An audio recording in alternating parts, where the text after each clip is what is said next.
Hey friends, we are with Randy Jackson today. So excited to have you on the show, Randy. We're talking all about his incredible weight loss journey, how you can go on yours as well, and so much more. Randy, anything to add?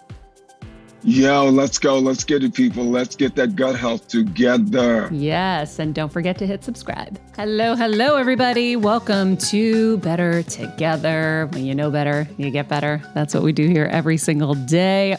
Our quote for today on this beautiful April day: health is the new health. Ha ha. Kidding. I was like, oh God, did I write that? No, I deserve the shaming. I don't know why I read that like that. Health is the new, because I'm like, well, Randy, that's a weird quote. Randy hilarious. Jackson is our guest today, everybody. And we're going to talk all about his health journey, how he lost, how many pounds was it exactly, Kelsey? 114. 114 pounds. And of course, his new show, Name That Tune, and so much more. But his quote is not health is the new health, because that was definitely strange. His quote is, health is the new wealth. And Perfect. It is so true. And that's why he is the perfect guest for us here on Better Together. What up, Heal Squad? Thanks for being back with us. Like I said, today we're going to be talking with the one and only Randy Jackson, who, as we did a little deep dive on his career, I had no idea, and I've been friends with him for years, that he was the bassist in Journey. Yeah. Like one of the greatest bands of all time. Yeah. Our favorite music. The best karaoke. So Queen looked up one of the songs he was an actual bassist on, because I don't know how long he was with the band, Little Poogie. but Poogie did what some was the research. song that, From 85 to 87 he was on. okay, so what was the song? We thought it was Don't Stop Believing, but it wasn't. He actually came back to do a version of it. Oh. But he wasn't actually on it during that time, because I Okay. was like, oh my God, that's the most iconic song of life. I know. But unfortunately, no. But no. But Okay. no. But you know what? Still cool. We will find out more about that for sure. And his health journey, which, it's always interesting to see how someone does the thing you think is impossible, right? Like when I was, 40 pounds heavier than I am. Actually, I shouldn't say 40 pounds than I am now, because now I've kind of met somewhere in the middle. I think I was a little too thin after I'd lost some weight, but I had, gained a bunch of weight in college. And I remember I would grab and be like, how does this go away? How does mass leave? There's just no way. Like it defied my own brain. I had no clue. Yeah. And then I did it and I lost 40 pounds and I kept it off, because like he talks about, it really is changing the way you look at food and your interactions with food, and just kind of your whole mentality. So I also think that shrinking your stomach down makes a big difference. Right. So once you start to eat less, your stomach shrinks, then your body signals you a little stronger when you're full, and you start to pay attention to that feeling. So then that helps as well. But that's why I wrote The Every Girl's Guide to Diet and Fitness, how I lost 40 pounds and kept it off, and how you can too. I hated the fact that I had to write the word diet, but I knew nobody in the market would understand that this was a book about how to lose the weight without being on a diet. But that was really what I wrote about, because it's your choices. That's why I always say, make good choices. It's changing your choices, adjusting things, making teeny new, better choices that lead to the next best choice, that leads to the next better choice. And then all of a sudden you start to see results, and then you can get a high off of that will then take you into the next part of the journey. So for me, it was like, okay, I love eating bacon, egg, and cheese bagels from Dunkin' Donuts. Okay, nothing wrong with that. So I started cutting off one bite of the bagel, and I would throw it away. And I would eat the rest of the sandwich. And when that got easy, I would take another bite off of the top of the bagel. So now soon enough, I'm eating an open-faced bagel, which sounded insane, disgusting. Who would do that? Ew. You need both bagels, both bagel halves. And then once that got easy, well, then I was like, well, maybe I'll do some egg whites with veggies. Okay. Put some hot sauce on that. then from there, it was like, okay, well, I was eating like 8 slices of pizza or 7 slices of pizza. Well, I would cut down 1 slice. And then when that would get easy, I would cut down another slice. And trust me, I would want that other slice because my brain was talking, not my stomach.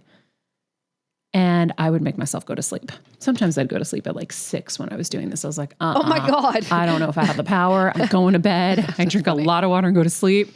And then from there, I remember I got down to like 2 slices of pizza and a salad. And little by little, I started to cut down the carbs because I had made my list of everything I ate for a week, identify the carbs were my issue. So I started targeting the carbs part. And then I started making switches. So then it was like, okay, instead of eating regular ice cream, I went to like Carb Smart ice cream.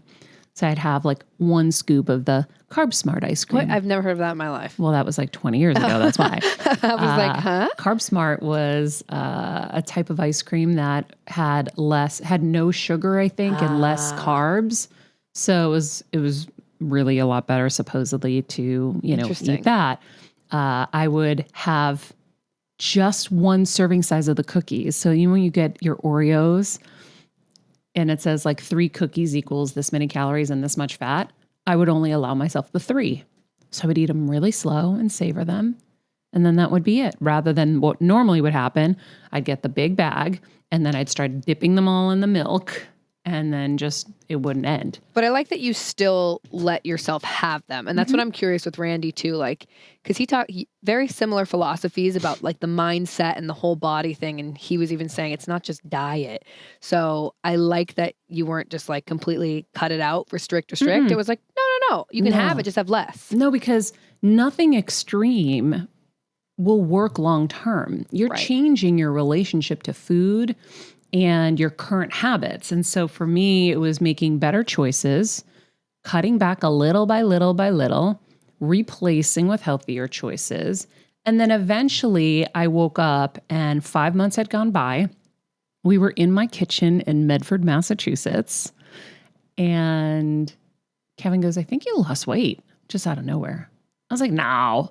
And he goes, Maria, look, your pants are falling off. And it was like, it just happened that day. I didn't even notice. So I got on the scale and I had lost 20 pounds. And I was like, holy shit, oh my God. I'm like celebrating, freaking out.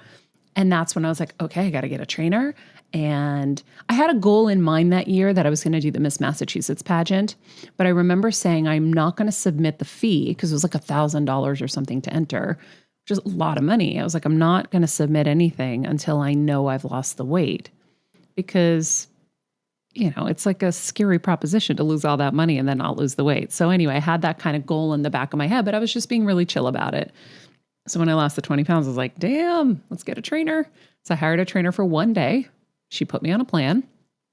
And then that was it. From there, I did that every day. And then I really focused on what I was eating. Now it was easier because I had momentum, excitement. I knew it was possible. Like you have to like see something happen for you to believe it sometimes. And that was it. So that's why that book, Behavior Girl's Guide to Diet and Fitness, isn't about dieting because I don't believe in diets. I believe in just changing, making different choices, better choices and doing it really slowly. So it took almost a whole year. It took 11 months. So, and I've been able to keep it off. And that's, I think the most, or the hardest part. And I think the most fascinating part to like hear from someone like you or someone like Randy who has kept it off because like you said, like I said already, it's like, it's the mindset thing. And it's like, it's those small choices that add up. So anyways, your story is amazing. His story is amazing. I can't wait for you guys to chat about it. Well, let's do it. Randy Jackson, my friends, is a man of many talents. He's a world-renowned musician, like we talked about, a singer, record producer. I can't talk today. He's an A&R executive and more. He's best known as the bass player for Journey, like we talked about. He's was a judge and a mentor on American Idol, known for his iconic use of the word dog. Randy is a health advocate, and he's currently the band leader on Name That Tune. Randy, you are sideways, but we love you. But we love you Welcome to the show. Hang on. Let me straighten this up. I don't know what happened. Don't know what really happened. There you goes are. That better. So Damn Yo, there iPhones. you are. Hi, I friend. can see you. How are you? I'm so good. Where'd you been all my life? I know. Where have you been? I thought you were coming here. We were going to show you all the renovations to the house. Dude, you guys really redid the house. I love it. Oh, yeah. I know. We've been here like How's your 17 hubby? years. How's your hubby? He's great. Thank you. He says hello. Give him love for me, man. He's a good dude, man. Thank you. I will. Where are you coming to us from? I'm at an office here in Hollywood, Noe House, Sunset Boulevard. Very cool. Sexy Sunset, Okay. LA. Very nice. You, my friend, have had quite the journey. We were just talking about my weight loss journey, and Kelsey was saying, she's like, you guys have so many similarities. And I want to talk about it, obviously, as we started with your quote, health is the new wealth. I think it's something that you're obviously very passionate about. I know you have your Unified Health Labs. That's really important to you too. And just that mission to help people get on that journey to be healthy. So tell everyone what kind of started you on this path, but also the false starts too, right? Because you are always on that path when there's something not where you want it to be. And then eventually something clicks for you. Well, for me, probably similar to you. I mean, for a long time, I'd struggled with my weight. When I was started Idle, it was at its worst. And I had gastric bypass, which really helped me tremendously. But then the weight started coming back. And I was like, oh, no. I'm not going to go through this major surgery and have the weight come back because I developed type 2 diabetes at the time. So I was like, okay, I got to get it together. I got to keep it together. I got to find out what's going to work. Because before that, I tried every diet known to man. Anything that was everything, because we all want something quick and easy, the liquid. Which ones did you do? Atkins. I did the coffee. I did the grapefruit diet. I did Weight Watchers, I Slim tried Fast. this pregnant urines, women, all the craziest diets, the crazy shots, injections, whatever. I tried it. None of that would work for me because you can't keep it off. You lose a little and you gain twice as much back. You gain most of it back. So I started on this journey of like, I got to figure out what to do here. 30 vials on my countertop in the kitchen of what I would take every day. So I said, okay, first of all, this is confusing. Every time anybody tells me you should take this, I'm taking that. I don't know how much. I don't know when. I was so upside down in what I was doing. So I said, I got to find out what's the real deal here. I got together with a bunch of nutritionists and friends of mine, doctors. And they say, listen, gut health is everything. So really the new phrase is gut health is the new wealth. So I got heavily into that. I started Unified Health Labs with a bunch of these doctors and nutritionists. We came up with these formulas, the multi-GI5, which also we put a little stuff in it to help natural elements, natural ingredients to curb your appetite and the cravings a little bit. I went full bore into it because I said, look, first of all, it's got to work for me before I turn anybody in the public onto it, because that's who I am. Got to be authentic. It's the dog's got to be authentic, Maria. You notice stuff. I know. So I finally found the formulas that were working for me. So that's when we started releasing things. But it took me a long time to get there. I mean, this company's 6-7 years in the making. Wow. So you were making it at the same time as you were needing it? Yes. Because, the age-old thing that the doctor would say to you, diet and exercise, because after the gastric, the weight started coming back on. Because you have to through behavioral modification, you have to change the way you look at food and the way you access food. You know what I mean? Because you can lose all the weight, but you still have that mindset. Yes. I've lost all the weight. Let me have a whole cake. You know what I'm saying? You know how people do. Like, oh, you look great. Come to this party. Come have these drinks. Before you know it, you're having more and more drinks because you have that addictive behavior in you that you can't get rid of. So how do you get rid of the addictive behavior? Because that seems like it's a whole other, that's in the mental health wing. That's in the behavioral psychology. So I went to these psychologists. I talked about it to them. They said, listen, we got to help to change the way you look at food. if you look at food and make it more fuel, as opposed to looking at it emotionally, because everybody looks at food emotionally. You're happy, you're sad, you're depressed, you're anxious, you're whatever the emotion is, you reach for something because it's the one thing that you feel that you can satiate yourself with easily. But it's the same thing if you overdo alcohol, if you overdo drugs, if you overdo exercise, anything in excess, there's a problem. You see people running from something. So, and me having had a bout with drugs and alcohol in my earlier years, you learn that I need to get this under hand before I can control it. Yeah. Finally, I did. I mean, thank God I did. Do you pick up other things? Because I find once someone masters the one thing they were kind of addicted to, they shift over here. Is there something else now that's replaced it? Like gum chewing or something? Yeah. No, I've gotten rid of all of that because I call myself, I had a food divorce. It's okay. None of this is working. Let me find out what's really going to work. And I don't even eat big meals anymore. So I graze, I eat a little bit throughout the day here and there because, that old thing, I know myself. If I get to where I'm just so famished, I'm going to be like, I could eat a horse and I'm going to try to, you know what I'm saying? Yeah. That's a really big part of this, I think, is you have to be prepared. I always try to have some kind of snack near me because we do forget to eat sometimes. And then you get so hungry, you want to eat the worst thing because your body is starving. It needs, it's asking for sugar basically. And then you give it sugar, whether it's the cheeseburger at McDonald's with fries and the Happy Meal or whatever, you're going to find a way to feed it what it needs and wants. Exactly. And nothing's going to stop you. The other thing you were talking about earlier is emotionally reaching for food.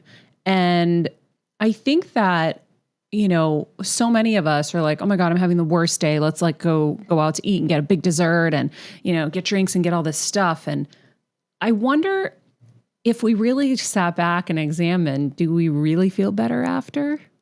Or do now we double down and we feel worse because we just added to everything? It's just a Band-Aid, but that's the quick fix, right? You just go, oh my God, I had a terrible day. Let's have a bunch of drinks. Let's go and eat some food. Let's have some dessert. Let's, it's the person that's depressed that just went through the breakup that's sitting with the giant candy bar and a whole box of ice cream. You know what I mean? So you eat your feelings. That's basically what we do. We do that a lot. We eat our feelings. So in order to get that in hand, though, you still need that behavioral psychology therapy to help you because you just have to change the way you look at it. You could change things, but the way you look at smoking, the way you look at weight loss, the way you look at drinking, the way you look at whatever, that's what 12-step kind of does. It changes your perspective on it. You know what I mean? Yeah. I wonder, how long did you work with a behavioral psychologist? On and off for 2 years. Got it. On and off for 2 years. And it really tremendously helped me. And it's one of the big helps because, in the business that we're in, you and I, entertainment is full of emotion. That's what it really is. It's only emotion. You win a job, you lose a job, you do a great interview, you don't. You did this and you hated it. You hate the way you look or whatever. I mean, you and I look hot, so we're always hot, but we don't always think we're hot. We don't always think we're hot out there, people. So, you internalize everything. You know what I mean? So, everything's personal and everyone's insecure here and you're always walking on eggshells. And even with yourself, you're insecure about yourself. So the thing is really trying to know yourself, sit in yourself, and really be conscious of what you're doing. And emotionally check in with yourself every 5 minutes. Yeah. How am I doing? You're doing great. Oh, thank you, love. Thank you. I check in with myself a lot too, though. I think it's an important thing to do. I think we learn to emotionally eat from the movies because every time something bad happens to Kate Hudson in a romantic comedy, she's going to eat a thing of ice cream and be pouting and looking so cute while she's doing it. But we've never seen someone do the opposite where it's they just got broken up with and they don't feel good. Maybe let's say go work out and get the dopamine rush from the workout or any of that kind of thing. If we had some examples of people doing, different behaviors connected to these sad moments, then maybe we would actually, like I said, go for a run. Motion equals emotion, right? We go move. Yeah, go for a walk. Okay, Maria, you and I should make the movie. Let's do it. We're going to reverse engineer all the movies. We're going to make them. So all we're doing is positive things whenever something bad or good happens. I'm serious, Randy, because I'll tell you recently, and we talked about this on a show recently, I was watching, this is so embarrassing. I was watching Bewitched on the plane. I was so excited. I haven't seen it since I was a kid. And I realized soon after a couple of episodes that my childhood was watching Bewitched and I Dream of Jeannie. And these women, whenever a problem came, they would wiggle their nose or bump their head and the person would disappear. And anytime I had a problem in this business, I would just wish they disappeared. Or I'd wish somebody would come rescue me like Lassie or Flipper, my other two favorite shows. I learned all these behaviors from these shows thinking like, oh, if a problem comes, then someone's going to either save me or I can just wiggle my nose and they'll be gone. So you learn your emotional coping skills come from TV. So now I think we need to redo this in some way for the future generation so they have healthier coping skills than that. I love it. I love those shows. Those were all great, iconic shows. I mean, wow. Right? Dude, I Dream of Jeannie. Wow, Bewitched. It is absolutely correct. I wish we could do that in life. Yeah. I mean, it would be great. So we have to figure something out and do that.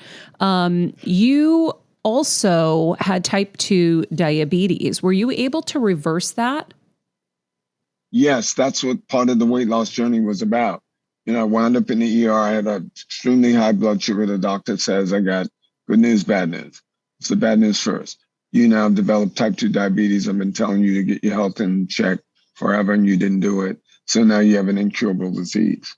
What's the good news? You can manage it, but you really got to buckle down, lose some weight, and get healthy. So that was part of the whole thing. Because, sometimes that sedentary lifestyle and that gain, man, I think at my highest, it was 357 or something. Wow. I can't even believe I even let myself get to that. But, that's probably how unhappy and unhealthy I was. You know what I mean? Just eating feelings constantly. Well, I know that even when you aren't a sedentary type person like myself, I have been creeping into type 2 diabetes on and off. I've always been in like pre-diabetic mode because my dad's type 1 and my brother developed type 2 that then became type 1. But I remember going on my health journey as well, being like, okay, this is it. I can't get diabetes. I remember my dad would always say, don't eat the sugar, Maria, don't eat the sugar. And so, I like the accent. I love that. So I lost the 40 pounds back in college because I was like, okay, I'm going to give myself a goal. So there was the Miss Massachusetts pageant because I knew I had to do this for my health. And I did it. And even now at this weight, I've had a fatty liver, which is so unusual. And my doctor was like, I can't tell you to lose weight because you can't. But I credit that to all of my fast food adventures when I first moved here because I was moving at lightning speed. So nothing stuck to me, but I was still eating unhealthily and creeping into prediabetes, which I now cut all desserts it'll be 2 years in October. Wow. Yeah. So I'm now the girl at dinner, Randy, when they ask, does anyone want dessert? I'm like, no, thank you. And everyone looks at me like I'm a superhuman hero. Right. They're like, you can say no. I see people, people come in two types usually. Usually they want the salty, spicy, or they want the sweet. It's either savory or sweet, right? I like it all.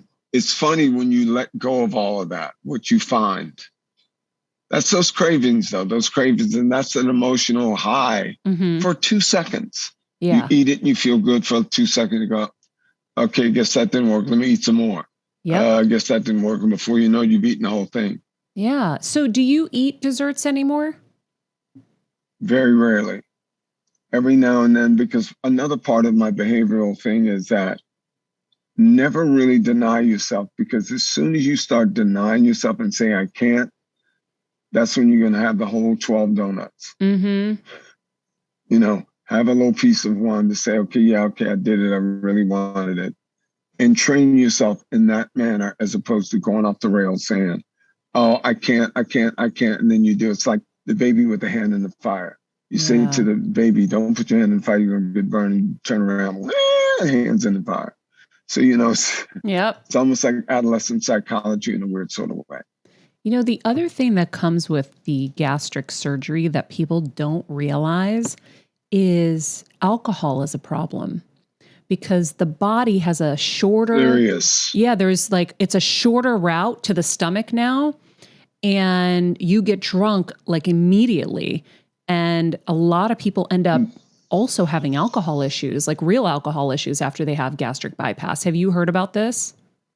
Yeah, well, the gastric bypass with alcohol is a no-no, because you'll get drunk twice as fast, because as you say, it's a shorter cut to the bloodstream. Yeah, Dr. Drew taught me that. Also, really rich foods, also really sweet things. They call it dumping. It's almost like heartburn, but you like feel just nauseous and terrible for 2 hours. You're sweating. It's the worst.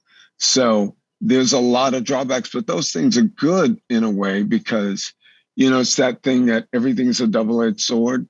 It's 5 parts good, 5 parts bad. The good part about that is it reminds you, you know what?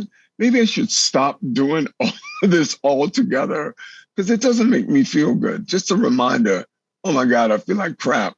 Let me stop this now, please. You know what I mean? It's like a little alert system. Yeah, your own built-in alarm. But don't you think part of the problem, Randy, is that we aren't even really kind of living in our bodies sometimes? We're not paying attention to the signals it's sending us. We're not listening to, this doesn't work for me, that works for me. We're kind of looking at everyone else and we're like, well, everyone else is doing it. Why can't I?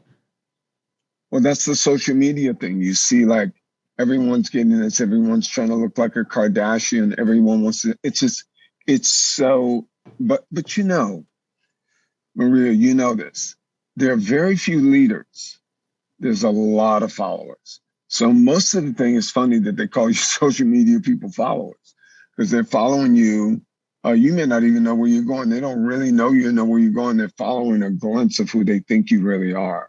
So that's what the world is full of. But I mean, as we get into our own things and our own bodies and our own psyches and say, okay, listen, now I know who I am. And that's the whole quest in life. That's the journey in life. Do you know who you are, and have you accepted this is who you are and what you like? Period. But most people skate through life and they see this over there and they just follow that. They follow this, they follow that, follow something else. You spend your whole life following other people. You never become the real you.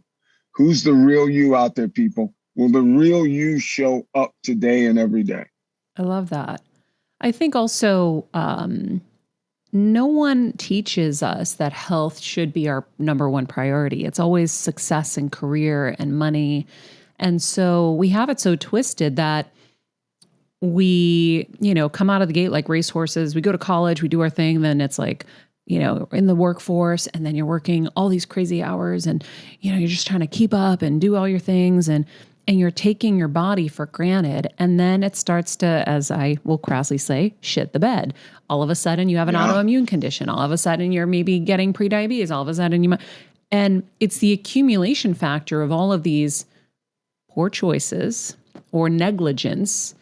And only when something happens do we say, oh, this vessel's really important. Like you said, you had to change the way you look at food as fuel. I did the same thing. And Kevin helped me with that, because he's like, Maria, food is just fuel. He's like, you're looking at it like way too passionately. He goes, food is fuel. Just think about it like fuel.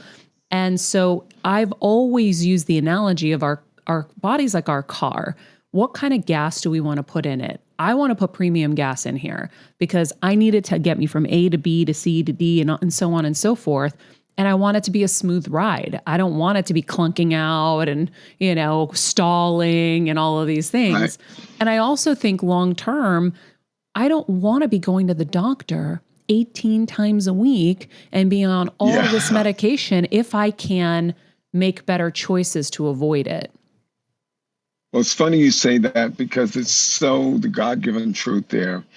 Because, what happens is I think we just don't really figure it out. And I think we hate going to the doctor because we never want to know the truth. And you wind up going to the doctor when something's terribly wrong. People don't even go for the yearly checkups. They probably go every 2 years, and men are worse than women with it. So because you don't want to know the truth, you feel that something's wrong. But I feel like if you're in the right zone and you've sort of discovered who you are, you could try and live more intuitively. You could say, what do I feel like today? I think I need a salad. Oh, I think I need some protein. If you really listen to your body and you learn to listen to your intuition and you get that going, it can help you tremendously if you listen to it. Now, part of the other issue is, and I discovered this on my journey, if you live in an impoverished area, you don't have the money, fast food restaurants are your thing, it's all you can really afford for a hot meal, then you look on that menu and make the best choices there. You know what I mean? You just act accordingly. Mm-hmm. Nobody's gonna, because somebody says, yeah, but you've had chefs and you do all this stuff, dog, and all. I said, listen, find the healthiest thing on the McDonald's menu, Wendy's, wherever. Find the healthiest solution. And maybe don't have the bread with it. Maybe don't have the sauce. Maybe, you know what I'm saying? I mean, work it out, figure it out. Well, my parents, my parents were immigrants, so this was like in their blood. And I know it's not in everybody's blood, but it's definitely worth figuring out with a little YouTube video. My parents had a garden. So, and we lived in Boston. Wow. So we didn't have a garden year round. We just had it during spring and summer, but my mom would freeze everything too. So we'd be able to use it throughout the winter. So smart. But, listen, it's people living off the earth, living off. You're going to get the best stuff if you grow it yourself because you're watching what goes in, what pesticides, whatever. Because, the food marketplace is really crazy. Eating healthy is not really about money. It's about choice. Yeah. Yeah. It's a whole thing. And I also think when you're dealing with weight, and I'd love your opinion on this. When someone is struggling with their weight, what do you suggest they attack first? Food or movement? Look, you need movement anyway, but food. I think the diet is 80%. Yeah. I think when you look at the amount of calories that you burn being on a treadmill or running for 5 miles, it's nothing. It's not quite what you think it is. You may burn off a bagel. It's nothing. It's not even a bagel. It's barely a bagel. Exactly. Yeah. So I think it's 80% the diet.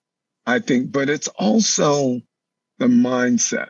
So I would say you start with the mindset first, then the diet, then the movement. Yeah, I agree. I see a lot of people who are like, I go to the gym every day. And it's like, but also when you go to the gym, you're exerting so much energy. When you're done, you want to eat more sometimes. So it really These gyms here in Hollywood, I used to go to one, I'm not going to mention the name. These girls would leave this Soul Cycle class and they'd go and get a smoothie and a muffin. I mean, there's at least 1,000 calories in a smoothie and at least 500 in the muffin. And I'm going, you just burned 200 calories. Okay, here we go. We're off. We're off to 5,000-6,000 calorie a day date. Yeah. It's just, it doesn't compute. Yeah, I think it's hard for people to understand that it really is the intake. You don't realize how much you're taking in because I didn't. What I did when I was decided I was going to go on this journey, I wrote everything I ate down to the Tic Tac for a week. That's good. And then I was able to see, I was like, oh, it's a lot. Because we always are like, I'm barely eating anything. And then you see it and you're like, yeah, okay, all right. Now you also get to see, is it carbs? Is it sweets? What's your issue? Is it booze? Who knows? Until you actually diary it out. And then when you start, like what I did was I just would cut off a little bit of the bagel. And when that would get easy, I'd cut off a little bit more of the bagel. So I was eating like a bagel sandwich, let's say. Yeah. And then when it got easy, I'd eat it open face. But it's small choices. And for me, I never told anyone I was on a diet because I didn't want to set myself up for failure.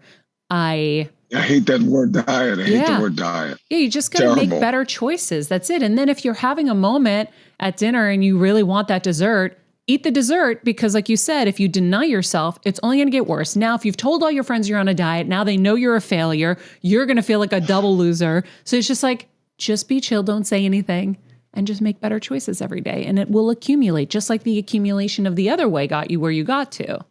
Right.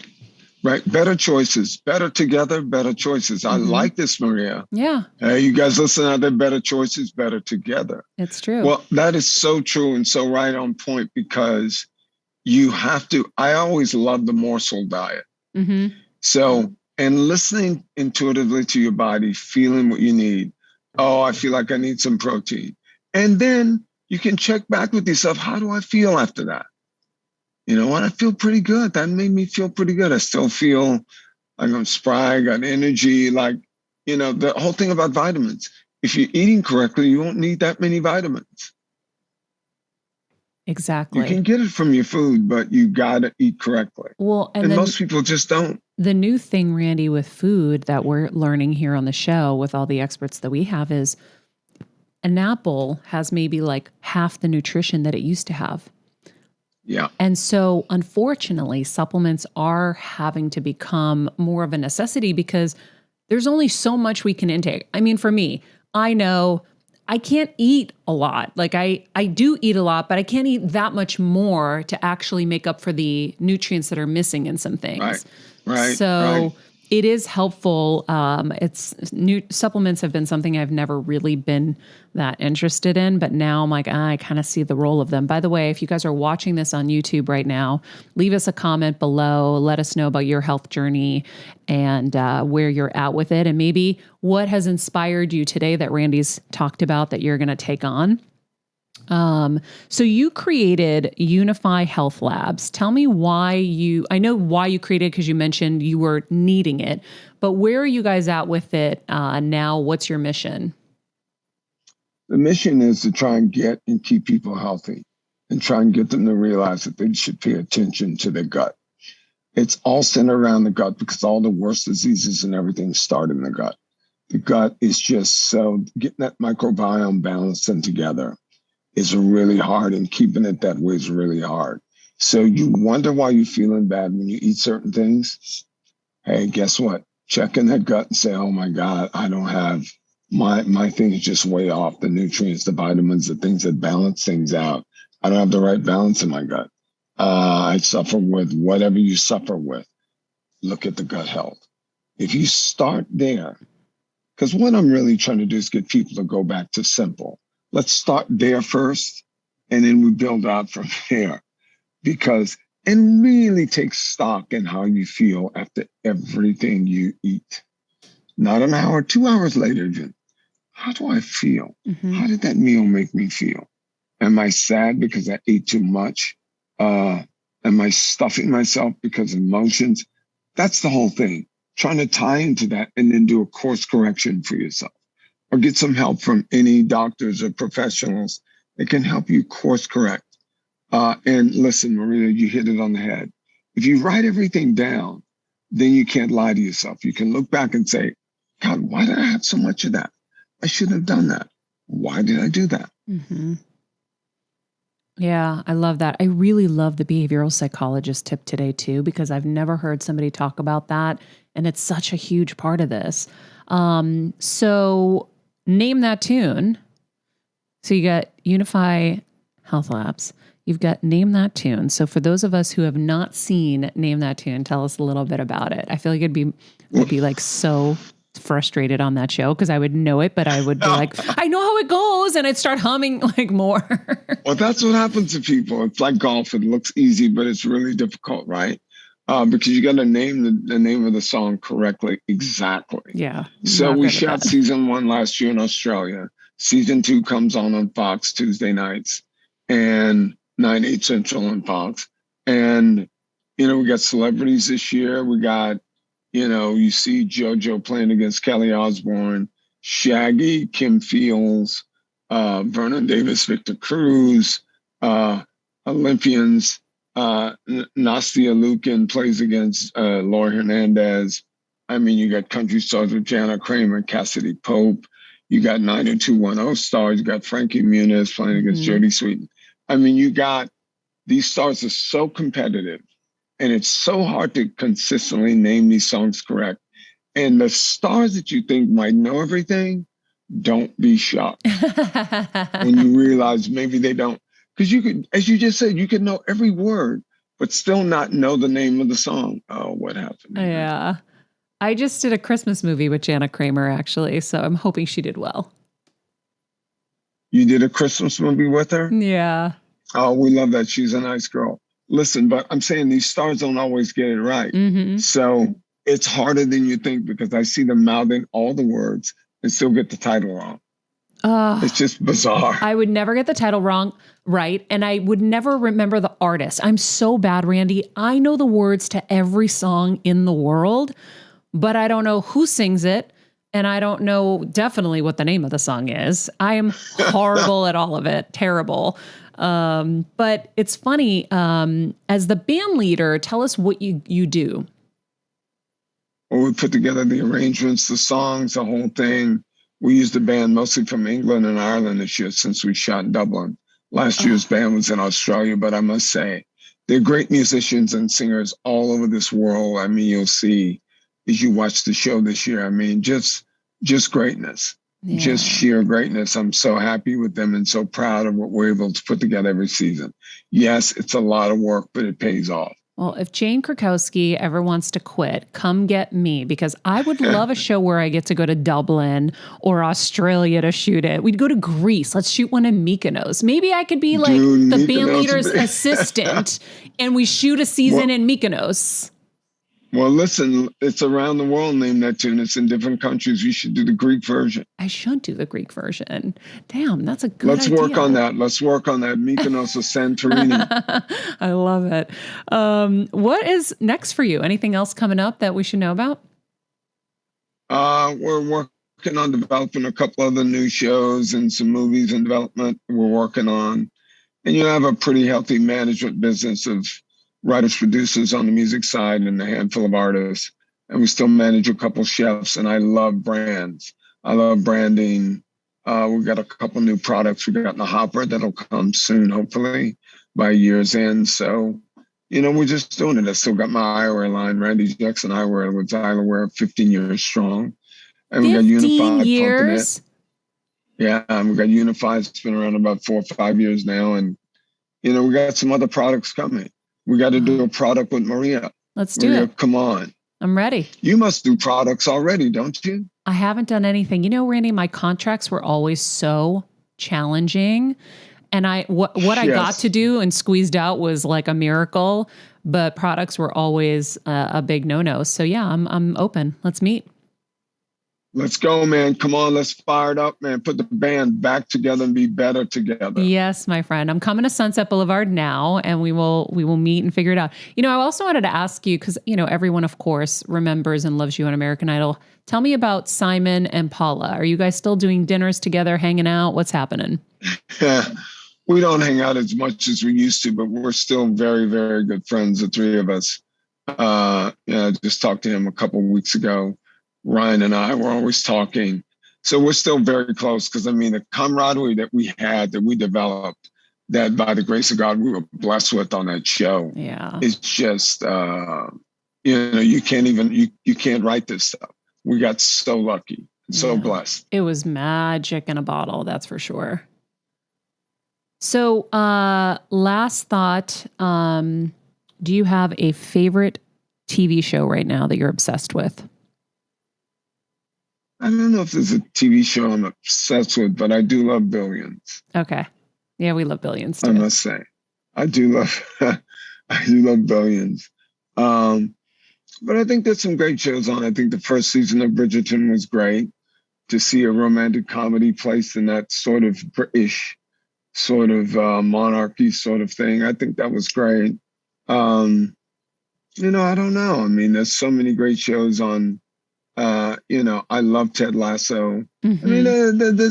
There's a lot of great programming going on. So much. There's a great show on Fox called Name That Tune that's amazing. I heard that one was great. Oh, this show's unbelievable. This show's unbelievable, Maria. You got to watch. So And riveting, so much fun. It's a party on wheels. Come on. I love it. I love it. And we will, and we are going to put all of the info for Name That Tune. Like you said, it's Tuesdays at 9/8 Central on Fox. We'll put all of that in the summary of this episode, including the supplement line, Unify Health Labs, and so much more. Randy, I love you. So nice to see you as always. Thank you for taking time out of your day to hang with us and tell us about your health journey and inspire so many people to go on theirs. Great to see you, Maria. Great to reconnect. Tell Kevin I said hi and love you both. Love, So love, love, fun. Randy. He is just the sweetest, nicest. He is. I love him. I mean, even in his promo, let's get that gut health. I'm like, know. dang. Okay, here's my other idea for you guys. Okay. You do a little like motivational, I don't know, series of one-liners that we can download and listen to when we need a pep talk. Because him telling me to get my gut health going, I'm in. I'm Okay. sold. And you're really good at that too. Thanks, Queen. Just little one-liners where All I right. like need a pick-me-up. Boom. I can play Maria and Randy. Little one-liners. Okay. Mhm. I'm in. All right, I'm totally in. Cool. Well, that was great. Yeah, he's so fun. I really think my favorite tip is the behavioral psychologist. Yeah.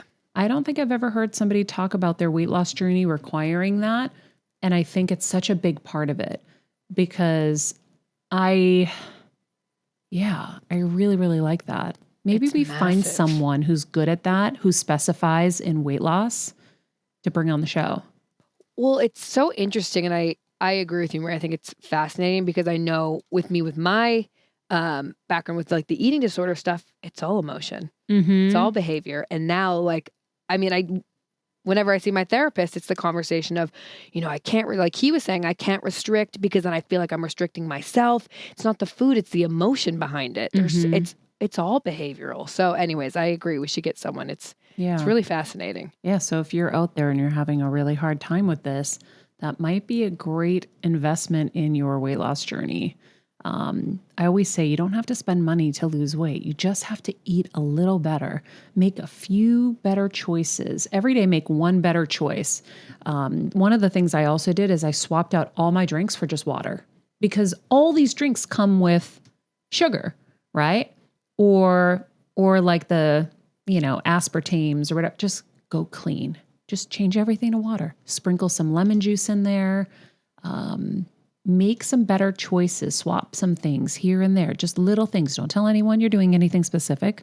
Just start making those different choices and you'll see the accumulation factor pop together and it's going to be like, whoa, I can't believe I just did that. And get excited about it too. I know like I haven't been on a weight loss journey, but I know with my stomach, it was like when I was excited, like Maria, you said, when you start seeing those results, it's like, oh, you get so hyped about it. It shouldn't be like a laggy, like, oh, I have to do this. Like, get excited, motivate yourself. Well, like, the first couple days blow. So prepare yourself. The Right. first couple days, it's like you're in a straight jacket. You're just fighting. Like, "Argh!" You're like, I want that exercise that I want.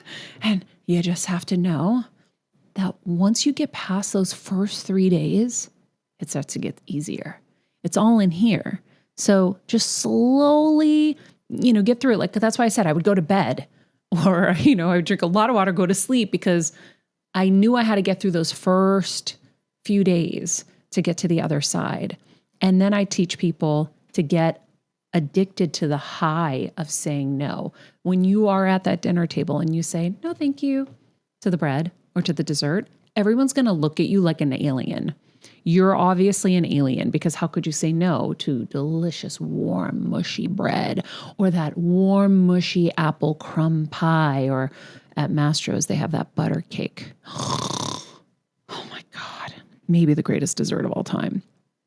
Or I remember the hot chocolate chip cookie skillet thing where it's like a freshly cooked chocolate chip cookie on the skillet with the vanilla ice cream and all of that. Oh my God, how do you say no to that? And when you do, you look so powerful. Get addicted to the high of feeling that power that is within you that you do have, and then roll it into your next meal and your next meal. And then all of a sudden, it gets easier. I just said all of those amazing desserts that I die for, and I checked in with myself immediately after, and I'm like, don't want them. I'm actually like, good. yeah, I'm good. I'm Yeah. good. because I do want my health more. And so if you remove the whole diet element of this and being skinny, and you actually just think about, I want my body to be healthy. I want to put premium gas in my car. I want to have a smooth ride. That is way more motivational for me than, oh, I want to be a size 3 or I want to look like somebody else, because you'll quit on that a little bit more than you'll quit on, okay, I need to be healthy. I really need energy. I'm always tired. Well, if you're always tired, you're either not giving yourself all the nutrients that you want, which happens to me sometimes too, or you're not sleeping well. So that's another part of it. You got to think of, how can I get this car to run the best? You got to put the premium gas in it. You got to make sure you wash it, you tune it up, you do all the things it needs. So I leave you with that. Mic drop. Mic drop. In the meantime, friends, if you haven't checked out mariamenounos.com, our website has the cliff notes, the aha moments to each and every one of these episodes, so that if you're out on your hike, which I know a lot of you are on right now, happy hiking, sniff that air. It's my favorite part of the hike. You can get the cliff notes to this on the website. And also all of the kind of lifestyle hacks that I'm obsessed with, the things that are making my life easier, the things that I'm obsessed with. If you want to go on your clean beauty journey, we've done the homework for you. Kelsey and I, she started first. I followed suit, but I learned from her. And now we've been adding things that we're using that are incredible and we're very well researched at this point. Oh, yeah. You know what I did? I tried your technique last night where I used a little serum moisturizer before I put on the the Isla Paradise tanning drops with the moisturizer. How'd it go? I don't remember this morning if my tan was as dark, but my skin didn't feel as dry, which is nice. So yeah, that's a great hack. I feel like, because that stuff can dry you out. So I do a little hydrating serum underneath, and it really works. Right. So anyway, all of our favorites on the website as well. And if you have a second to review and let everybody know how you are enjoying the show, we have a link in the summary to Apple Podcasts, so you guys can just pop on over. It helps us so much and it motivates us to keep going. So thank you all. In the meantime, be nice people, make good choices, and be present.